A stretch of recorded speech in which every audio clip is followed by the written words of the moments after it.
The south side of Chicago was not looking forward to spring.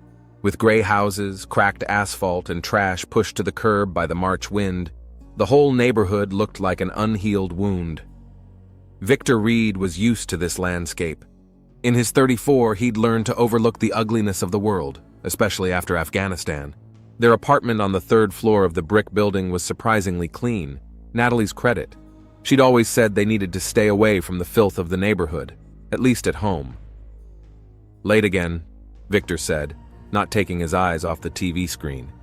Natalie closed the door and tossed her bag on the nightstand. She smelled like cigarettes and someone else's cologne. The bar was crowded. She took off her tattered jacket. "Did you have dinner?" "No." He might have added that he'd been waiting for her, that today was their 2-year anniversary, that he'd prepared a present, a silver bracelet he'd bought at a thrift shop with the last of his money. He could have, but he didn't. Natalie went into the kitchen.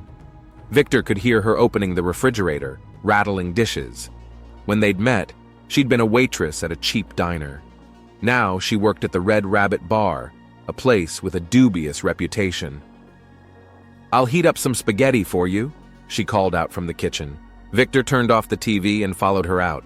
At 29, Natalie was still beautiful, slender with brown hair and green eyes. Many people wondered how such a bright woman had ended up with the gloomy and silent Reed. "What time did you finish?" he asked, leaning against the door jamb. 12 o'clock as usual." She didn't look at him. Then Susie offered a cocktail each. Susie didn't exist. Victor knew that, just like he knew Natalie was done at 10. He'd called the bar from the payphone on the corner.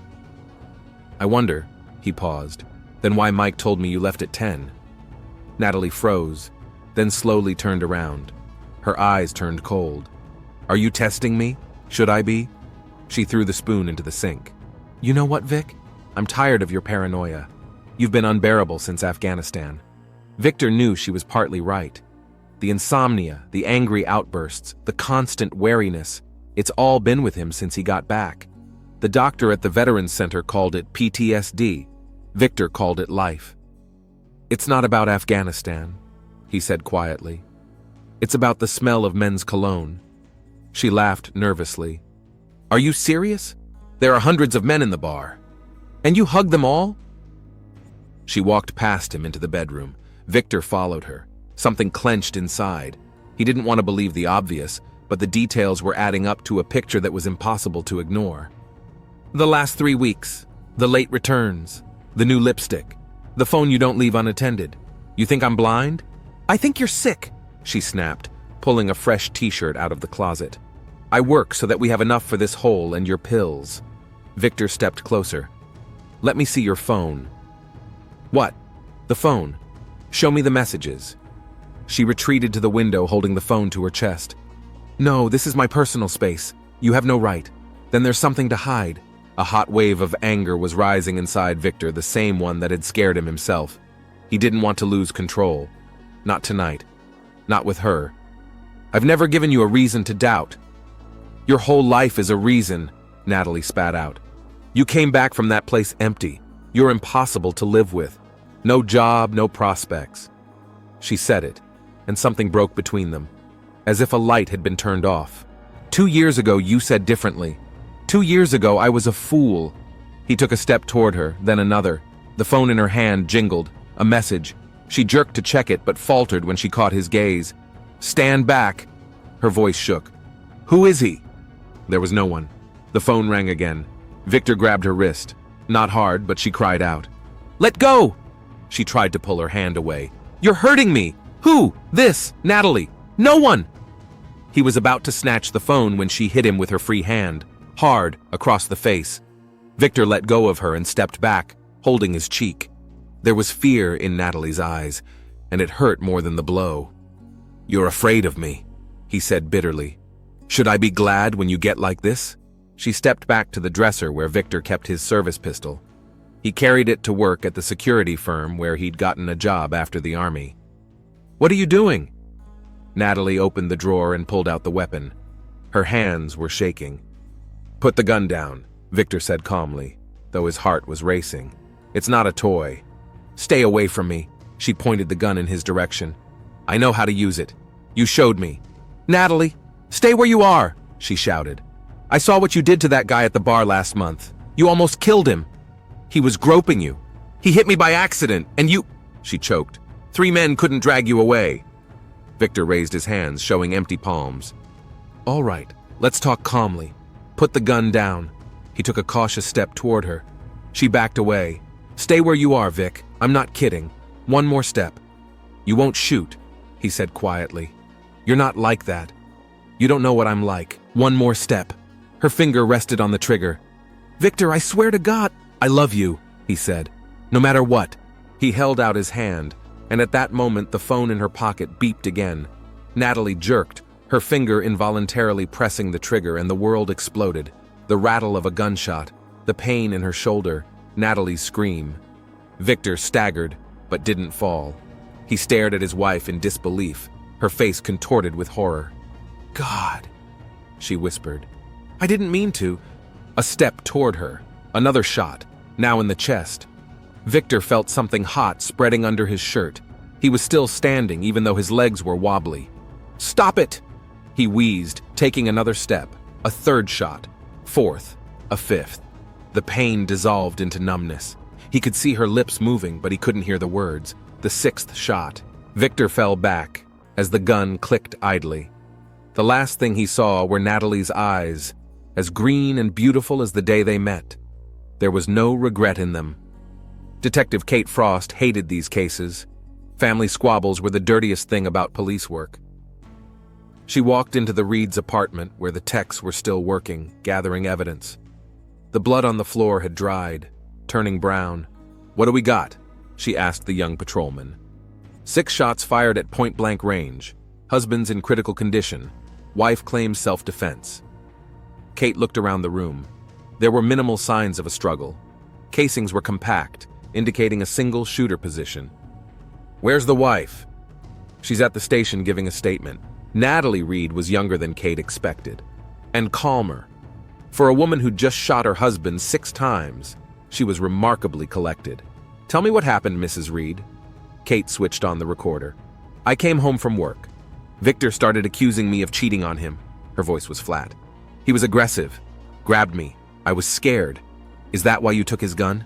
"For protection. He was coming at me. He has PTSD, and in moments of aggression, he's out of control. So you fired.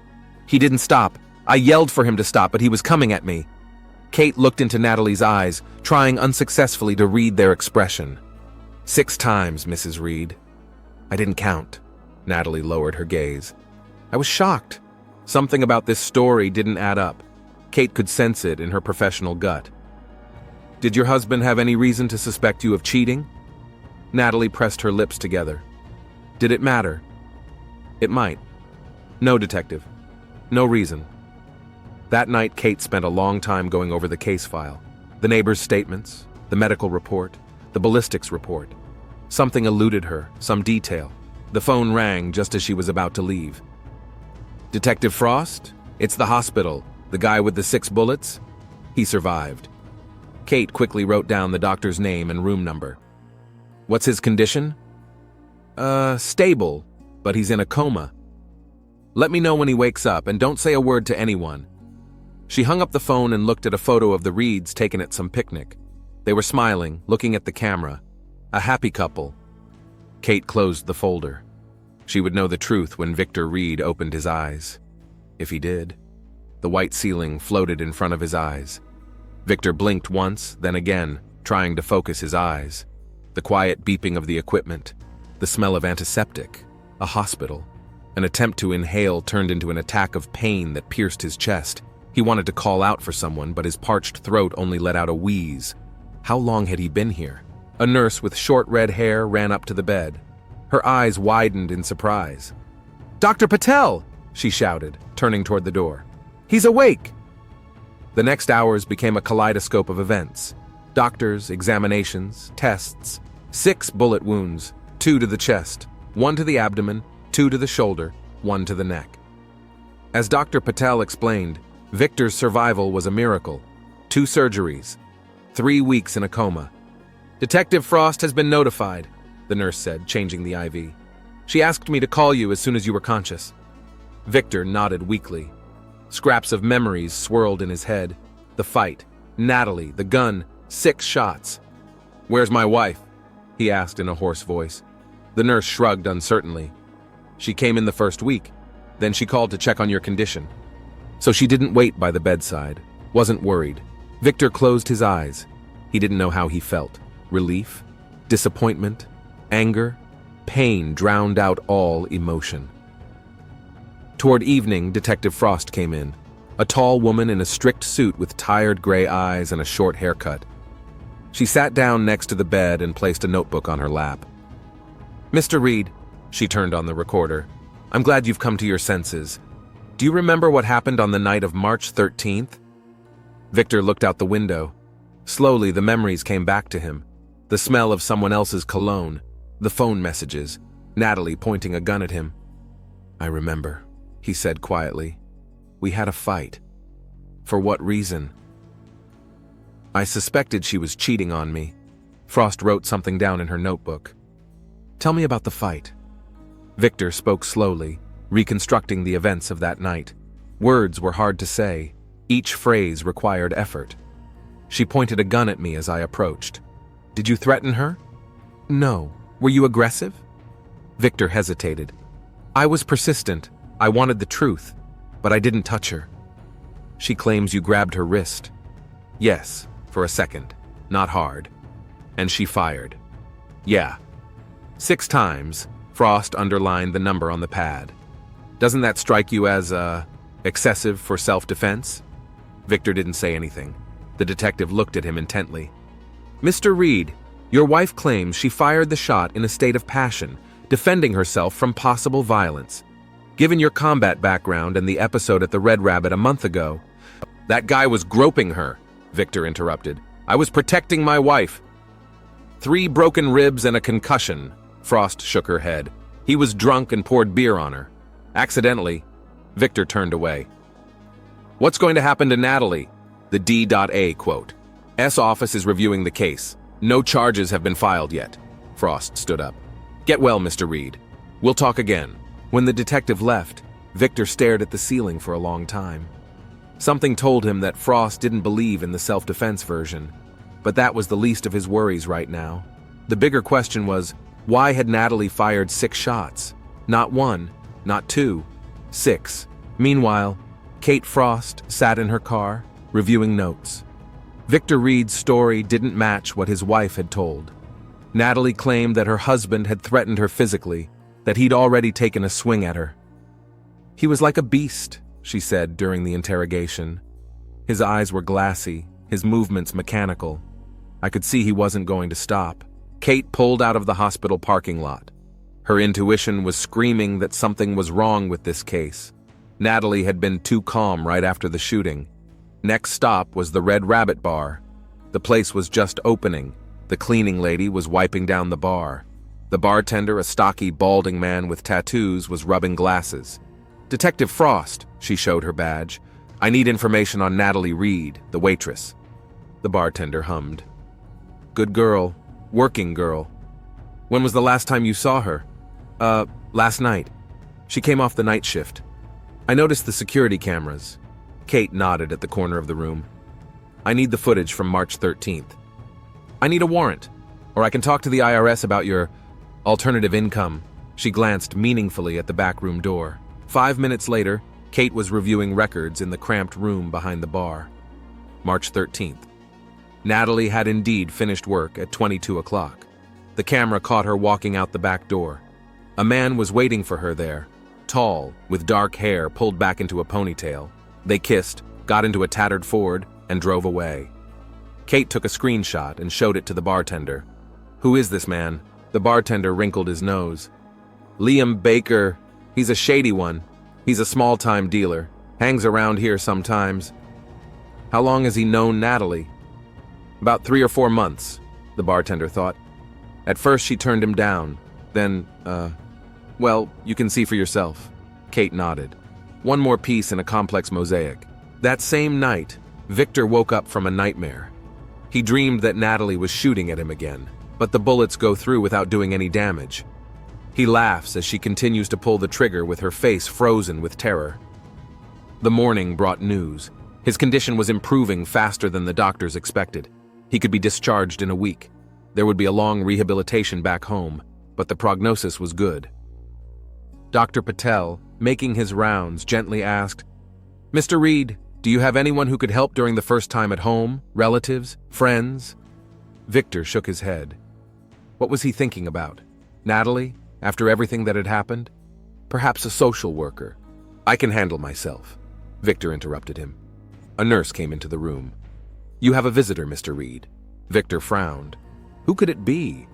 Could it be Natalie? A heavy-set man in a worn denim jacket and graying stubble appeared in the doorway. "Hey, soldier," said Tom Garcia, his neighbor. "I didn't think I'd see you awake." He walked over to the bed and patted Victor's arm awkwardly. "How are things going at the house?"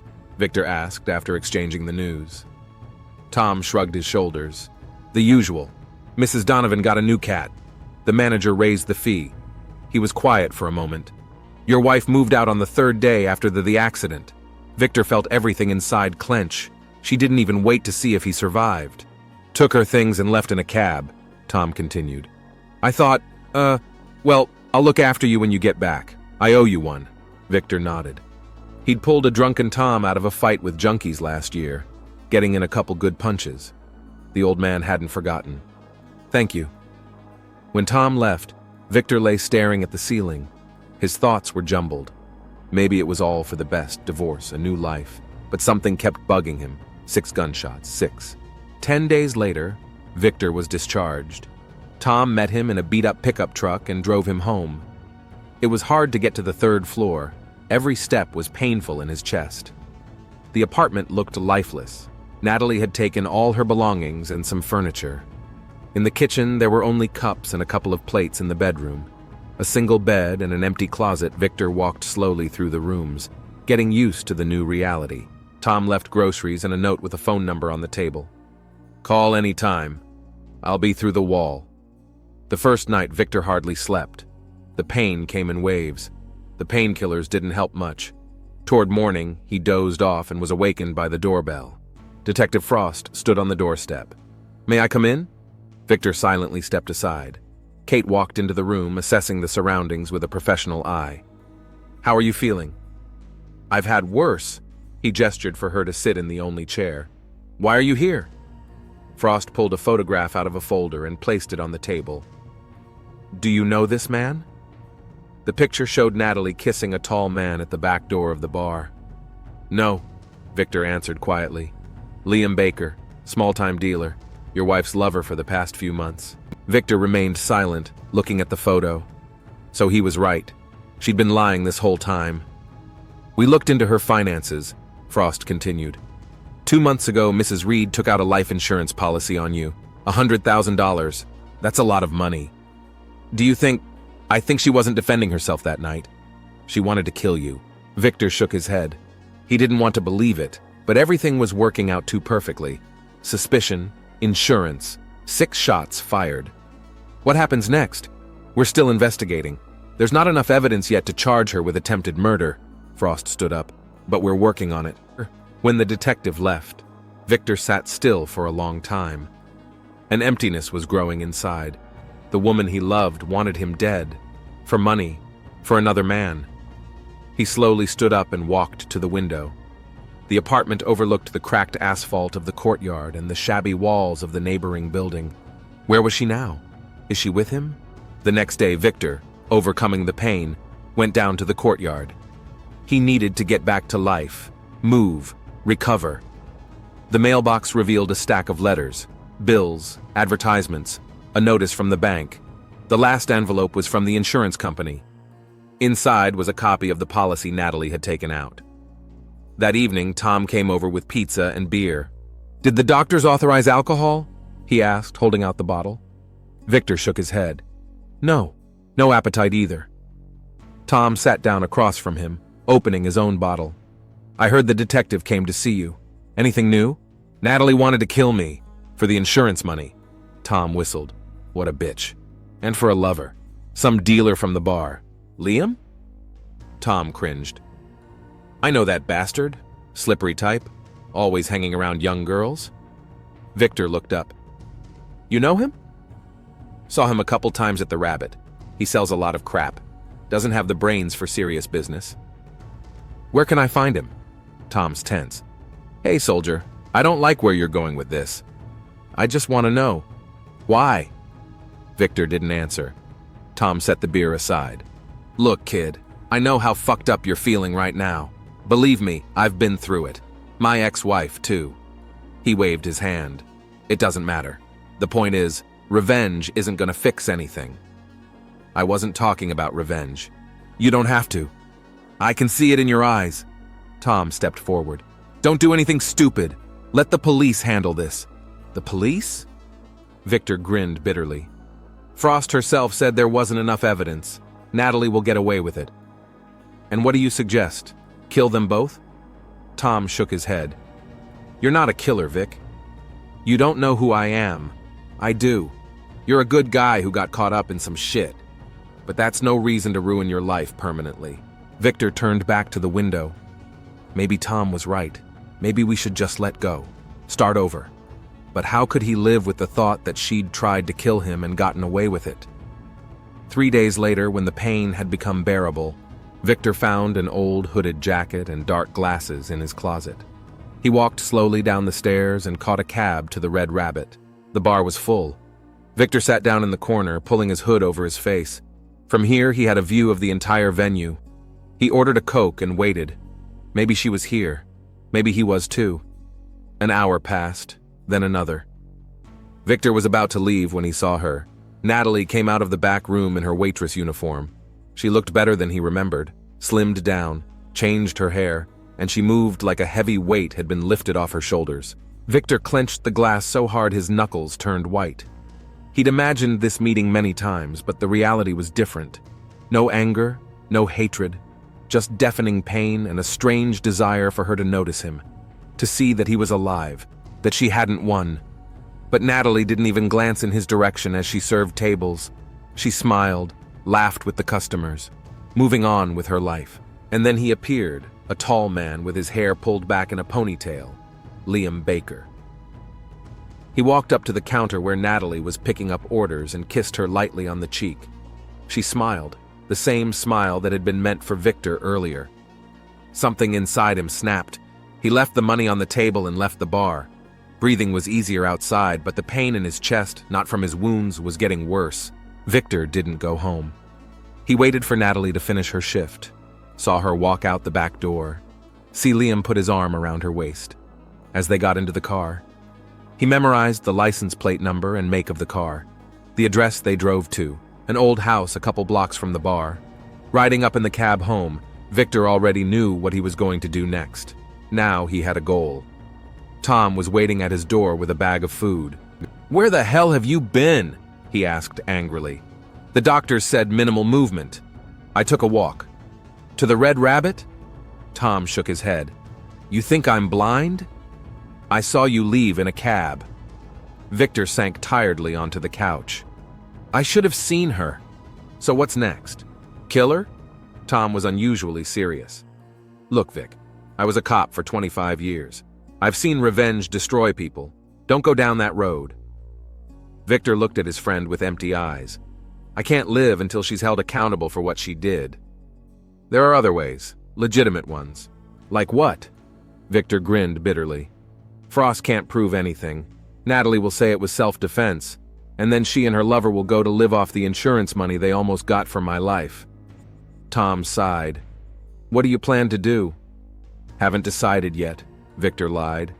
But he had already made up his mind. That night, staring at the ceiling, he wasn't thinking about the pain in his chest, but about how he would make Natalie pay for her betrayal. She must feel the same fear he felt as bullets entered his body one by one. 6 shots, 6 chances to kill, and all for nothing. Fate has given him an opportunity to get justice. He's not going to miss it. Detective Kate Frost reread the Reed case file in the dim light of the desk lamp. Outside the police station window, the April rain was pelting down, and the office smelled of cold coffee. Something was bugging her. She laid out the photos from the scene, the ballistics reports, the witness statements. The phone rang. The lab had finished analyzing the prints from Victor Reed's gun. Nothing new. Just the couple's prints. Dead end. Kate leaned back in her chair, rubbing her temples. She'd been watching Victor for the past 2 weeks. He'd barely left the house since his discharge from the hospital, occasionally going down to the corner store for groceries. But 3 days ago, everything had changed. The patrolman she'd assigned to watch Reed's apartment reported that he'd gone to the Red Rabbit bar. Had he seen her? Kate asked then. Yeah, sat in the corner for 2 hours. She didn't see him. Was the lover there? He showed up near the end of the shift. Frost tapped her pen on the desk. Victor Reed is a dangerous man, military training, psychological trauma, several years in hot spots. If he decides to act... She picked up her cell phone and dialed the Red Rabbit. The bartender answered. Natalie Reed on shift today. No, she's off, he answered. She'll be in tomorrow. Did she say where she'd be? Nope, but her boyfriend should be here. Wait a minute. Kate heard the bartender call for someone. A moment later, another voice came through the phone, lazy, cocky. Yes? Mr. Baker? This is Detective Frost. Chicago PD. I didn't do anything. He answered immediately. I'm calling about Natalie. Do you know where she is? Pause. At home, I guess. It's her day off.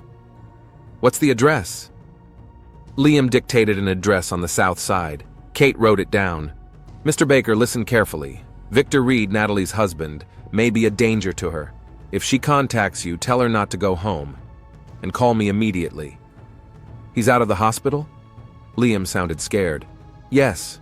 And he followed you both 3 days ago in the bar. After the conversation, Kate quickly headed for the exit. Her intuition screamed that she needed to hurry.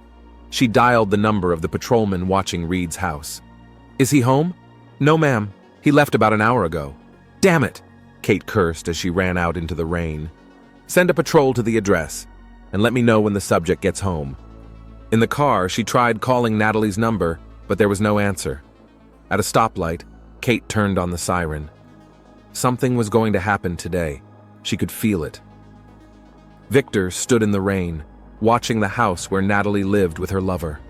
An old 2-story building with peeling paint and cracks in the walls. A few cars in the parking lot. A light was on in the second-floor window. He lifted the collar of his jacket. Every movement still reverberated with pain in his chest, but it didn't matter today. The plan was simple. Get Natalie back to their apartment. Where it started, it should end. Victor pulled out his cell phone and dialed Liam's number, which he'd gotten through Tom's friend at the police department. Baker answered after the third ring. Yeah? Liam Baker? Victor changed his voice, speaking lower and rougher. This is Detective Burns, Chicago PD. I need you to come down to the station to testify in the Reed case. What? I already told Detective Frost everything. New circumstances. We can send a car if it's inconvenient. No, I'll do it myself. How soon? The sooner the better.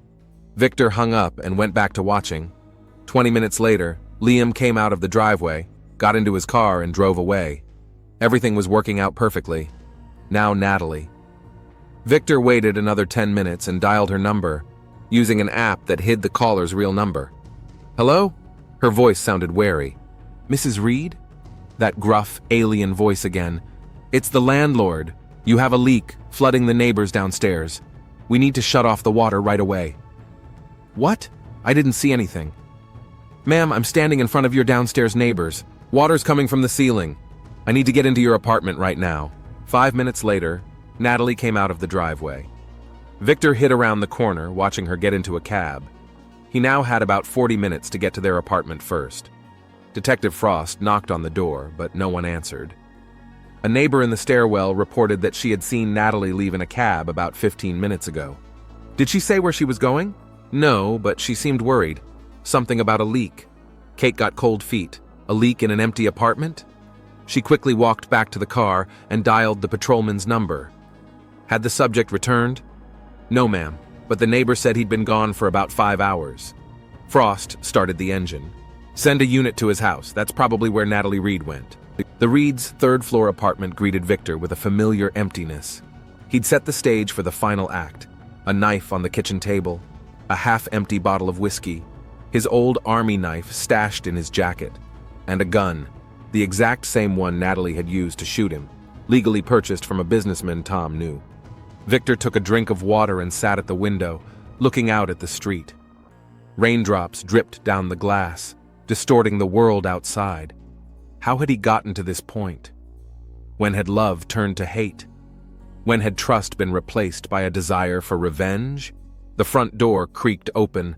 Natalie still had the keys. Victor took a deep breath. It was starting. "Hey, landlord!" Her voice echoed through the empty rooms. "I'm here! Where are you?" Victor came out of the bedroom, a glass of whiskey in his hand. Natalie recoiled, her face contorted with shock. "Victor?" She backed toward the door. "What are you doing here?" "Living." He sipped from the glass. "This is my home after all. Did you set this up? The leak call? Were you hoping I'd die in the hospital?" Natalie swallowed nervously, her hand reaching for the doorknob. "I'm leaving." "Don't go." He took a step toward her. "We need to talk." "There's nothing to talk about. It's over between us." Victor grinned bitterly. "Between us? You tried to kill me, Natalie. 6 shots, not just one. 6. Her face turned to stone. "I was defending myself. You were aggressive. So much so that you had to shoot 6 times?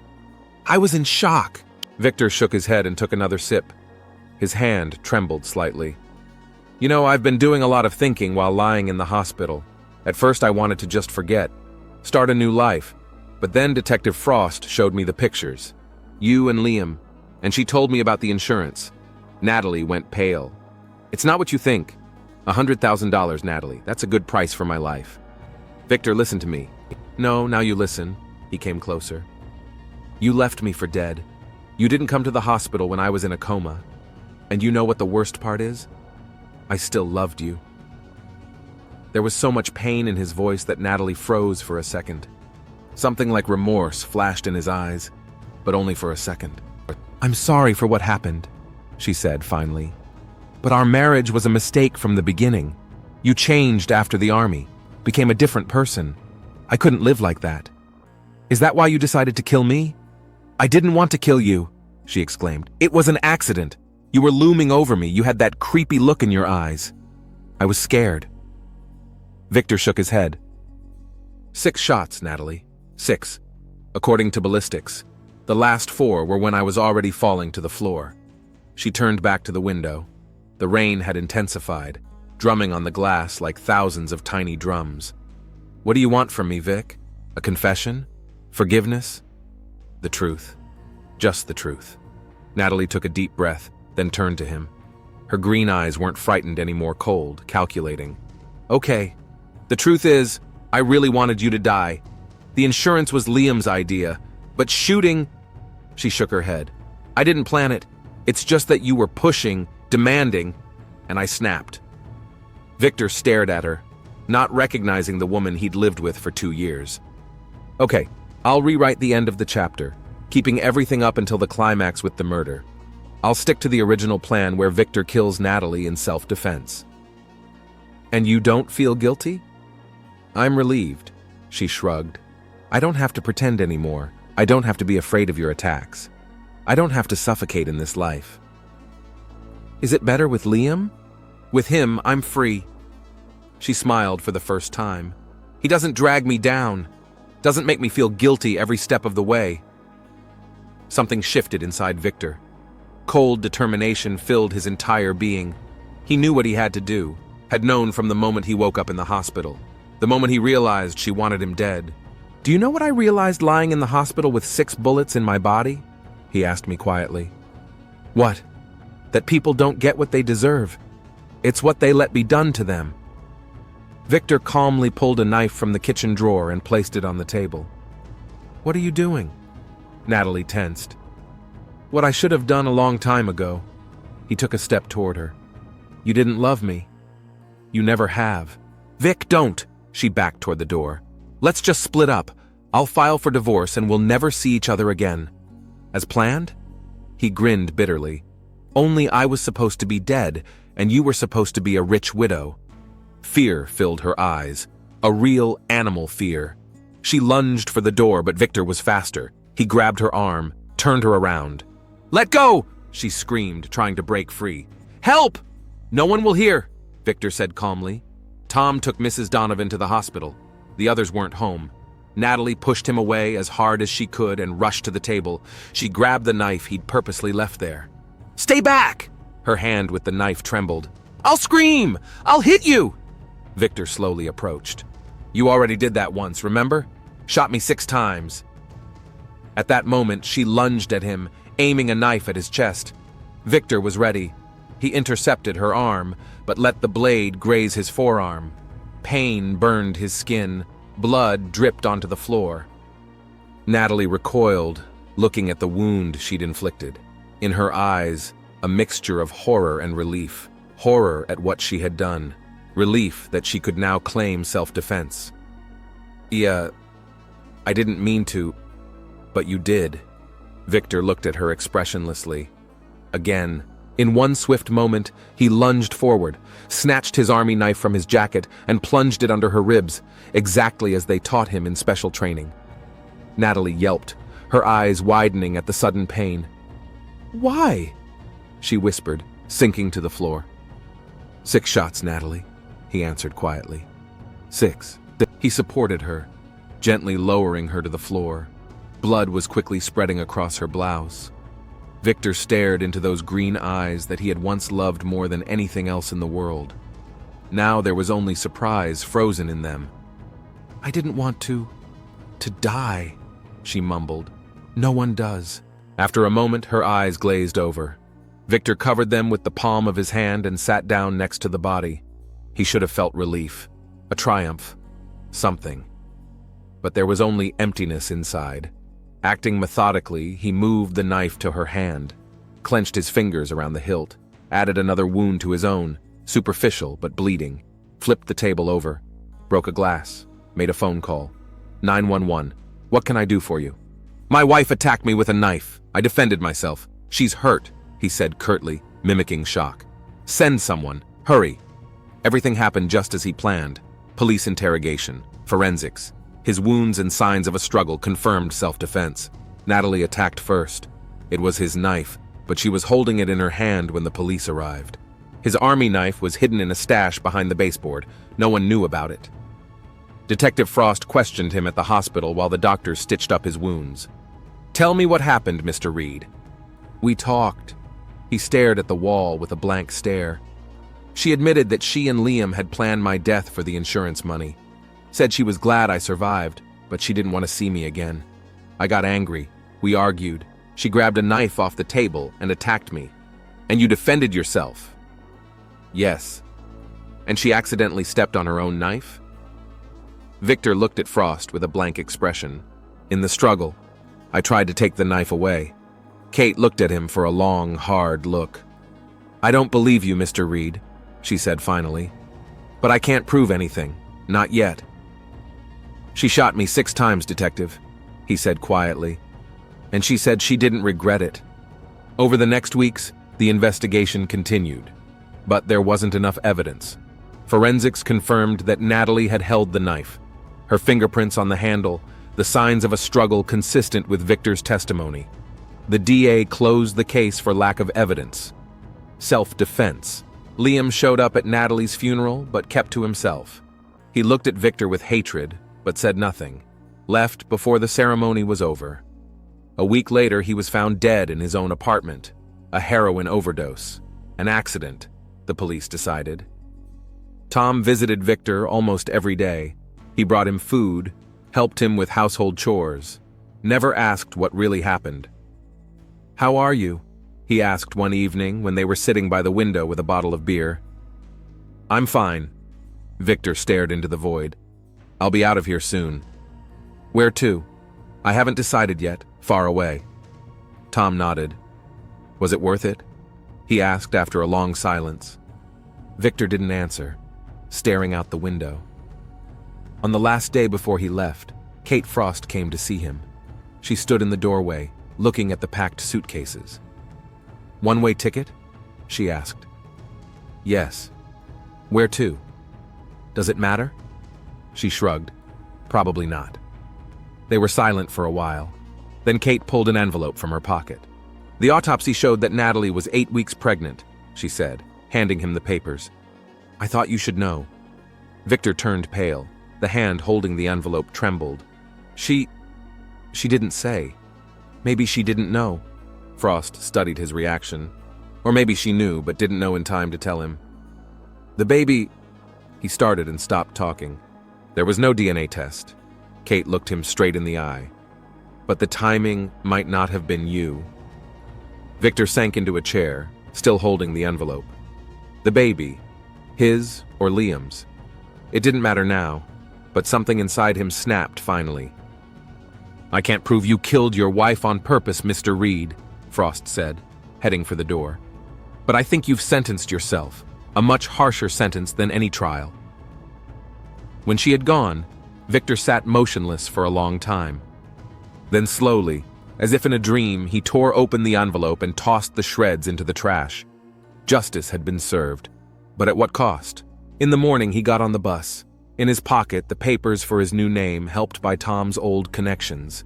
No past, no future, just the present, filled with an emptiness that nothing could fill. 6 gunshots, 6 scars, and a 7th, the deepest, on a soul that would never fully heal. The bus was heading west.